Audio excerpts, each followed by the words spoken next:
Thanksgiving at the Harrison household was always an exercise in humiliation. Every year, my family gathered to compare achievements, measure successes, and remind me of my apparent failures. But this year was different. This year, I knew something they didn't. Madison's still working at that tiny investment firm. My sister Vanessa announced to the assembled family, wine glass dangling from her manicured fingers. What's it called again, Mads? Cornerstone something? I took a slow sip of water, hiding my smile. Just Cornerstone Partners. Right, she smirked. The boutique firm. How quaint. What my family didn't know was that Cornerstone Partners was mine. I'd founded it 3 years ago, and we now managed over $2 billion in assets. But they all thought I was just another employee, grinding away at a small-time operation. I'd never corrected their assumption. At least she's employed, my mother sighed, adjusting her pearls. Though I don't understand why you won't come work for Harrison Global. Your father could make you a VP tomorrow. Ah, Harrison Global. The family company. My father's pride and joy. Built over 30 years into a respectable mid-sized investment firm. They handled about $500 million in assets, a quarter of what Cornerstone managed. But they didn't know that. I'm happy where I am, Mom. Happy? My brother Derek scoffed from across the table. Making what, 80 grand a year? While we're closing multi-million-dollar deals. I thought about the $80 million deal sitting on my desk back at the office. The one that would determine Harrison Global's future. But we'd get to that soon enough. Not everyone needs a corner office to be successful, I said mildly, helping myself to more turkey. That's because you've never had one, Vanessa laughed. Remember when Madison thought she could start her own firm? Right out of business school. The family chuckled at the memory. 3 years ago, fresh from my MBA at Wharton, I'd announced my intention to strike out on my own. Their reaction had been immediate and brutal. You'll never succeed, Dad had declared. You don't have the killer instinct. No connections. No real experience. You'll crawl back within 6 months. Instead, I'd done something they never expected. I'd succeeded, quietly, efficiently, and completely under their radar. How is Dad's big merger going? I asked, changing the subject. The one with Summit Technologies? Derek preened. Biggest deal in Harrison Global's history. $80 million. Once it closes next month, we'll be playing in the big leagues. I nodded, thinking about the thick folder of documents in my office safe. The ones that would determine whether that merger lived or died. Speaking of business, my father spoke up. Madison, this stubborn independence of yours has gone on long enough. Harrison Global is family. We take care of our own. I met his eyes across the table. Do we, Dad? Is that what we do? He frowned at my tone. What's that supposed to mean? Nothing. I smiled, just remembering how supportive everyone was when I wanted to start my own firm. Oh, not this again. Vanessa rolled her eyes. We were trying to protect you from failure. You should be grateful. Grateful? I set down my fork. For what? The constant criticism? The undermining? The bets you all made on how quickly I'd fail? Now, Madison, my mother started, but I wasn't finished. Did you know I heard you all at that Christmas party 3 years ago, laughing about how I'd never make it, betting on whether I'd last 3 months or 6. The table fell silent. Even Derek had the grace to look uncomfortable. That was a long time ago, Dad said gruffly. We were concerned about you. No, you were concerned about appearances, about what people would say if a Harrison failed publicly. I stood up. Thank you for dinner, Mom. I have an early meeting tomorrow. With your little investment firm? Vanessa couldn't resist one last dig. Any big deals coming up? I paused at the door, thinking about the Summit Technologies merger documents, about how Harrison Global's future rested on my signature. You never know, I said softly. Business is full of surprises. The next morning, in my actual office, a corner suite on the top floor of downtown's most prestigious building, I reviewed the merger paperwork again. Harrison Global needed this deal. They'd leveraged everything on it, betting the firm's future on this one massive acquisition. What they didn't know was that Summit Technologies was one of Cornerstone's key clients. Any major moves required my approval. Ms. Harrison, my assistant Sophie appeared at the door. Your 9 a.m. is here. The Summit Technologies board. I straightened my Armani blazer, not that my family would recognize the subtle tailoring.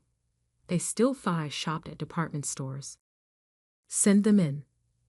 The Summit board filed in, led by their CEO, James Morton. He smiled when he saw me. One of the few people who knew the true scope of my success. Madison, he shook my hand warmly. Always a pleasure. Though I suspect this meeting won't be pleasant for everyone involved. The Harrison Global merger? I sat down behind my desk. No, I expect not. They have no idea, do they? He settled into one of the leather chairs. That their crucial deal requires their failure daughter's approval. I pulled out the merger documents. They're about to find out. James leaned forward. You know, they approached us 6 months ago, so confident. Your brother especially practically guaranteed the deal was done. When I mentioned we had other advisors, they didn't even ask who. Derek never was big on due diligence. I started reviewing the terms. They're offering $80 million. And it's worth at least $120. I set down the papers. They're trying to underpay by $40 million, James. I can't let that happen to one of our clients. He nodded. I assumed you'd say that. What's our next move? I picked up my phone. Sophie, please call Harrison Global. Tell them we need an emergency meeting about the Summit Technologies merger. Today. Playing your hand? James asked. Time to show my cards. I looked out at the city skyline, the same view my father had always bragged about from his office, though mine was 10 floors higher. They wanted me to join the family business.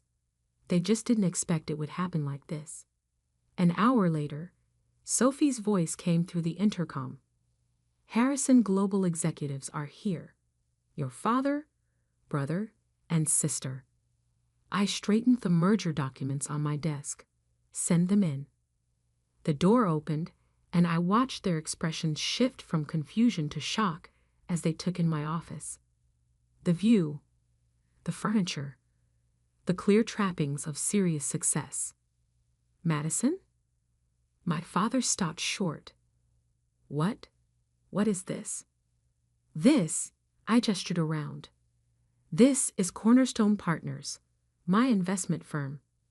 The one you said would never succeed. Derek's face had gone pale. You own Cornerstone.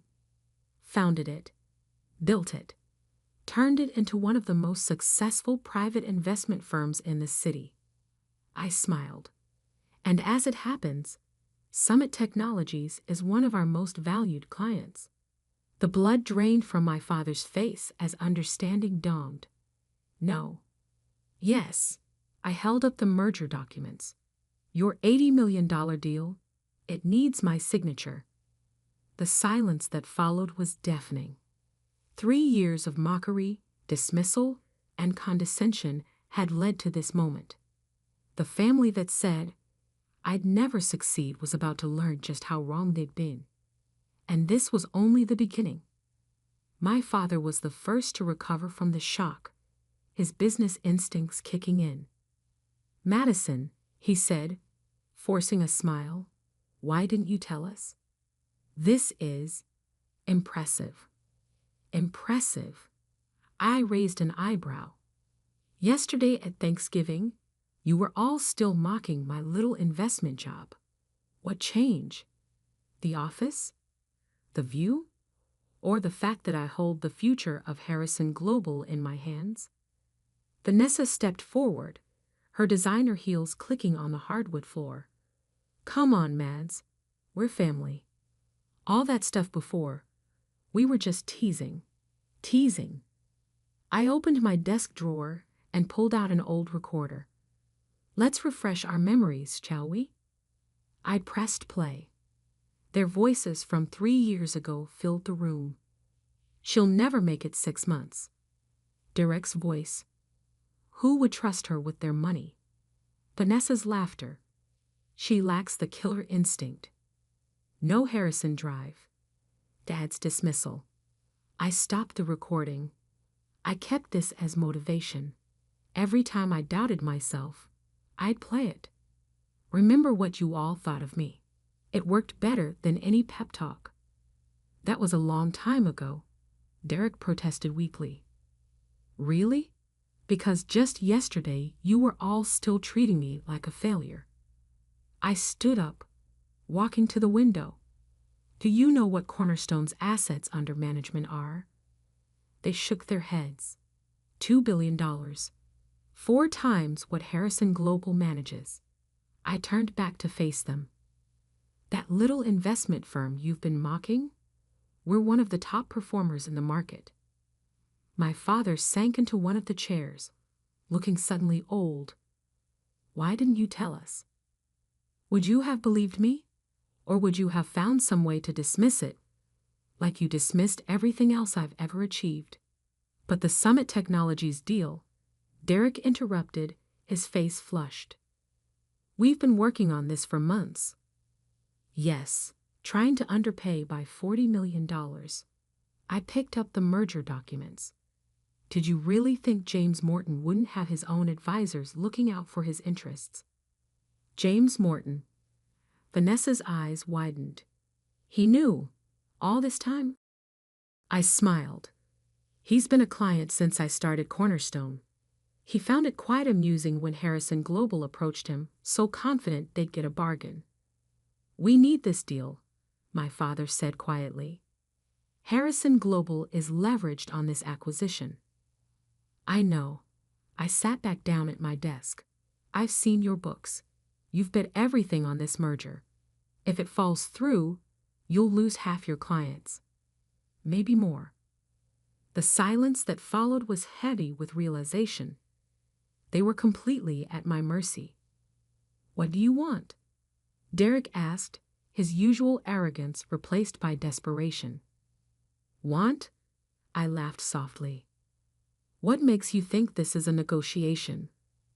Madison, please. My father leaned forward. Whatever happened in the past, we're still family. Family? I pressed a button on my intercom. Sophie, please send in Mr. Morton. James walked in, nodding cordially to my stunned family members before taking a seat. James has an interesting story about how this deal came about, I said. Would you like to share, James? He smiled. When Derek here first approached us, he was quite aggressive. Insisted that we'd never get a better offer than Harrison Global's. Said we'd be foolish not to take it immediately. Derek shifted uncomfortably.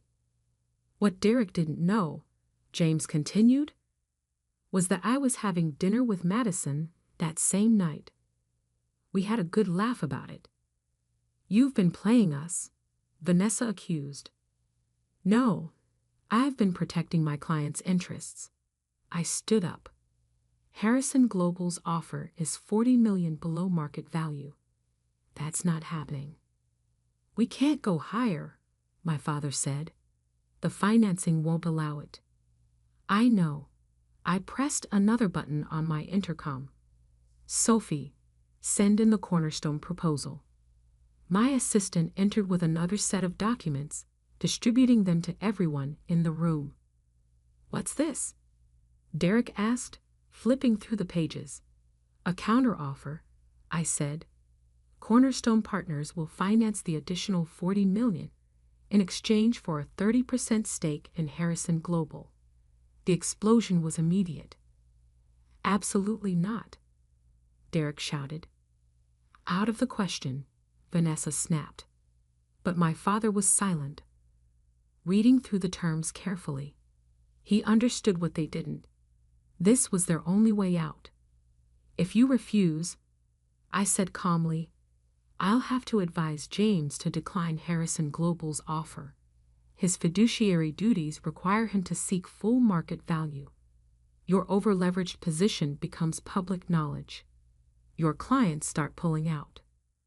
You destroy your own family's company." Vanessa asked incredulously. "You mean like how you tried to destroy my dreams of starting my own firm?" I met her eyes. "The difference is, I'm offering you a lifeline. You just have to swallow your pride and take it." James cleared his throat. "For what it's worth, I think it's a fair offer. Harrison Global gets their merger, Summit Technologies gets fair value, and Cornerstone adds another solid investment to its portfolio." My father finally looked up from the documents. "We'd still maintain controlling interest." 70% stays with the family," I confirmed, "though Cornerstone would require board representation." "Meaning you," Derek said bitterly. "Meaning I attend the meetings you never thought I was good enough for." I smiled. Ironic, isn't it? The room fell silent as they absorbed the reality of their situation. Everything they'd mocked, my independence, my ambition, my business acumen, had led to this moment. "We need time to discuss this," my father finally said. "You have 1 hour," I replied. After that, I advised James to decline Harrison Global's offer and seek other buyers. They filed out, leaving me alone with James. "That was quite a show," he said admiringly. "Though I suspect this is just the beginning." I nodded, looking out at the city below. They thought they were teaching me a lesson all those years ago. They never realized they were giving me the motivation to surpass them all. The next hour would change everything. The family that had dismissed me was about to become my business partners, whether they liked it or not. And I had a feeling they really wouldn't like what came next. Exactly 1 hour later, my family returned to my office. Their faces told the story before they spoke. They'd realized they had no choice. "We accept your terms," my father said, each word seeming to cause him physical pain.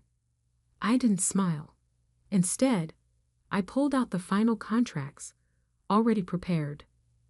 "Sign here and here," initial each page. As they signed, I thought about the journey that had led to this moment. 3 years of working in silence, building something they couldn't dismiss or diminish. 3 years of listening to their mockery while knowing that someday everything would change. "One more thing," I said as they finished signing. "I want the Harrison family estate." My mother, who had been silent until now, gasped. "The house? But that's been in the family for generations." "Exactly." I met my father's eyes. "The house where you told me I'd never succeed. Where you made bets on my failure. I think it's fitting that it becomes mine. Don't you?" "That's spite," Derek spat. "Pure spite." "No," I corrected him. "That's business. The Harrison way, remember? Take what you want and never show weakness. Isn't that what you taught me?" My father's hand trembled as he signed the transfer deed for the house. 30 years of building his empire, and in one morning, his failure daughter had taken control. "The board meets next Tuesday," I said, gathering the signed documents. "I'll expect full financial reports and operational details before then. You're really going to do this? Vanessa asked. Join the board of the company you refuse to work for. I smiled. Oh, I'm not joining the board. I'm chairing it. The silence that followed was deafening. As Cornerstone's managing partner, and now Harrison Global's largest individual shareholder, I'll be taking over as chairman of the board. I handed them each a folder.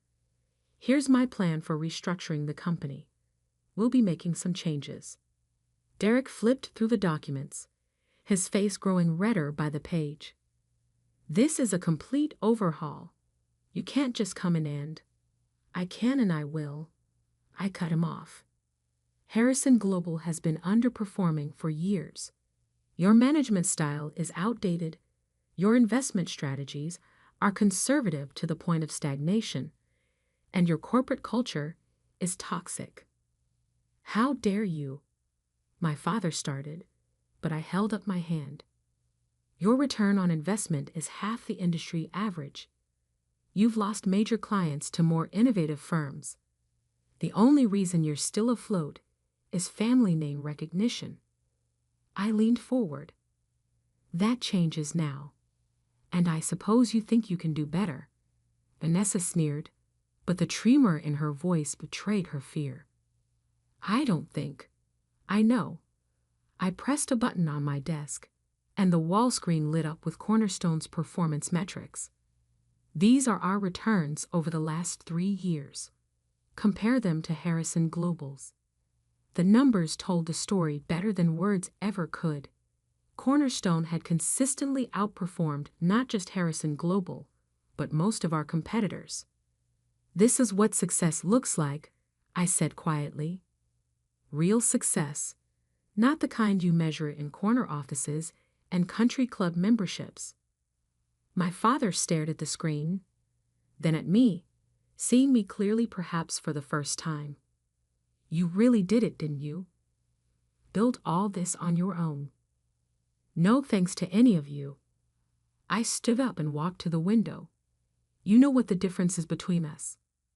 You built Harrison Global to prove something to the world. I built Cornerstone to prove something to myself. And now you want revenge, Derek said bitterly. I turned back to face them. If I wanted revenge, I'd dismantle Harrison Global piece by piece. Instead, I'm going to save it. Transform it. Make it better than it ever was under your leadership. Why? My mother asked softly. Because unlike you, I understand that success isn't about destroying others to elevate yourself. It's about creating something meaningful. I pressed my intercom. Sophie, please send in the executive team. The doors opened, and 6 people entered. Cornerstone's top executives, each an expert in their field. People I'd hired not for their family connections or social status, but for their talent and vision. Meet your new management team, I announced. They'll be overseeing the integration of Harrison Global into the Cornerstone family of companies. You're absorbing us, my father's voice cracked. Merging, I corrected. Though given the disparity in size and performance, it's more of an acquisition. Derek stood up abruptly. This is ridiculous. I won't work for my little sister. You're right, I agreed. You won't. Your position is being eliminated, effective immediately. Vanessa's too. They stared at me in shock. You can't fire us, Vanessa protested. We're family. Exactly what you told me 3 years ago when I wanted to start my own firm. Funny how that works both ways now. My father remained seated, looking suddenly very old. And me? You'll retain an advisory position, non-executive. I softened my tone slightly. You built something significant, Dad, but you let pride and arrogance blind you to its flaws, and to my potential. He nodded slowly, decades of certainty crumbling around him. The Harrison name will continue, I assured them. But it's time for new leadership. Leadership that understands that true success isn't about domination. It's about creation. One by one, they left my office, their worlds forever changed. Only my mother lingered behind. The family dinner next Sunday, she said hesitantly. Will you still come? I thought about all the dinners where I'd sat quietly, enduring their judgment and mockery. Yes, but things will be different now. Because you won, she asked. Because I succeeded, despite all of you. After they left, I sat in my office as the sun set over the city. Sophie brought in a bottle of champagne, the same vintage my father used to proudly serve at family functions. Congratulations, she said, pouring 2 glasses.